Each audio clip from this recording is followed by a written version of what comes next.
ఇంట్లో కంటే వాడు ఇంకా ఎక్కువగా అలంకారం చేసుకోవచ్చు, ఇంకా ఎక్కువగా దాన్ని ఇచ్చేయచ్చు. అంతేదా ఈ సృష్టిలో ఎదగడము అనేటువంటిది కేవలము ధనము మొదలైనటువంటిదే కాక దాని పట్ల ఒక ఆకర్షణ, ఒక అందం, ఒక సౌందర్యం అనేటువంటిది అలా వెనకాలంటుంది. ఎంత డబ్బు ఉంటే అన్ని అలంకారాలు చేసుకోవచ్చు, ఏమీ లేకపోతే ఏదో మనకి మామూలుగా ఉంటాయి. ఓల్డ్ ఉంటే చక్కగా చేసుకోవచ్చు. అంటే ఎంత కాకపోయినా డబ్బు అది ఉన్నప్పుడు ఆ అందం కూడా వెనకాల వస్తుంది. అంటే ఇవన్నీ కలిసి ఉంటాయి. అంటే ఇవన్నీ అలా ఇస్తూ ఇస్తూ వచ్చేటువంటిది సృష్టిని అలాగా ఒక అత్యద్భుతమైనటువంటి ఒక సౌందర్య శిల్పంగా మలచడము అనేటువంటిది అమ్మవారు చేసేటువంటి పని. ఇలాగ చేసిన తర్వాత దీన్నంతటినీ దీని యొక్క ప్రయోజనం ఇంతే, ఇంతకు మించి ఏమీ లేదు అని చెప్పి లయం చేసుకోవడం అనేటువంటిది ఆయన యొక్క పని. ఇద్దరూ చేసేటువంటి పనులు వేరువేరుగా ఉన్నా కానీ ఇద్దరి యొక్క రంగు ఒకటే. అందుకని ఇక్కడ నల్లనైనటువంటి ఆవిడ కింద కాకుండా ఈవిడ తెలుపు రంగుగానే చెప్పాడు. ఛాయ కొంచెం తేడా అంతే. మొదటి శ్లోకంలో ఇద్దరి యొక్క ఛాయలు చెప్పాడు. ఛాయ అనేటువంటిది చిన్న తేడా అంతే. ఒకే రకమైనటువంటి రంగుని మనము ఇంకొద్దిగా వేరుగా చూస్తే వేరే రంగుగా కనిపిస్తుంది, ఇంకొక రంగులాగా దాన్ని అలాగే కనుక చూస్తే ఈ రంగులాగా కనిపిస్తుంది. చిన్న షేడు తేడా అంతే. ఆ చిన్న షేడు ఆ కొద్దిగా ఆ తేడా వచ్చేటప్పటికి అది సృష్టి కింద మారుతుంది. ఆ తేడా మనం తీసేటప్పటికీ అది మామూలుగా లయం అయిపోతుంది.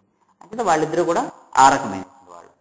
దానినే ఏమీ లేకుండా ఉండేటువంటి దానికి ఒక అందమైనటువంటి దాన్ని ఇస్తే జుట్టును అలాగే వదిలేయకుండా దాన్ని తెగ చుట్టితే, కొప్పు పెడితే అది ఒక అందంగా అందమైనటువంటి కొప్పు కింద మారుతుంది.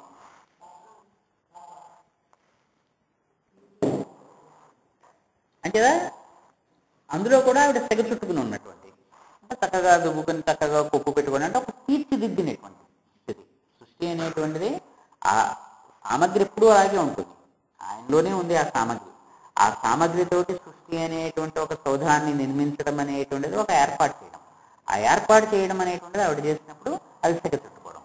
ఏర్పాటు ఏం లేకుండా వస్తువులు ఎక్కడ పడేస్తే ఆయన జడలు కట్టేస్తారు. దానికి తగ్గ నూనె రాసి ఇవన్నీ దువ్వి అవన్నీ చేస్తే అది సృష్టి కింద లెక్క. అంటే ఆయన దగ్గరే వస్తువులు ఉన్నాయి, ఆయన వాటిని అలా పడేసుకుంటాడు. ఈవిడ వాటిని చక్కగా సాగు చేస్తూ చక్కగా కుర్రలన్నీ దువ్వుకుని ఈవిడ కొప్పు పెట్టుకుని సంగ్రహించుకుంటుంది. అంటే అదే సామగ్రి, దాన్ని మనం ఎలా వాడుకుంటాము అనేటువంటి దాన్ని బట్టి అది సృష్టిగా ఉందా లయంగా ఉందా. పిల్లవాడు చక్కగా మనం అన్నీ కట్టి పెడతాం, వాటి ఇలా తోసి పడేస్తాడు. తోసినప్పుడు ఏమవుతున్నాయి? అక్కడే ఉంటున్నాయి. కట్టినప్పుడు ఏమవుతున్నాయి? అప్పుడు అక్కడే ఉంటాయి.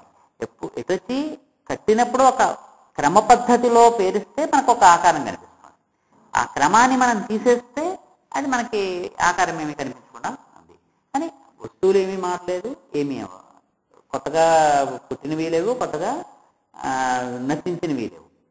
వాటి ఏర్పాటులోనే తేడా. సృష్టి అంతా కూడా అంతే.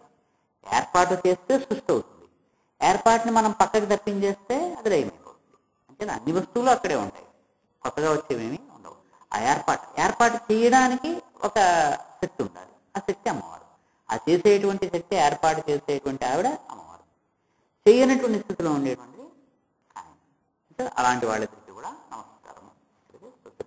పరిపాలన న్యాయేణ మార్గేణ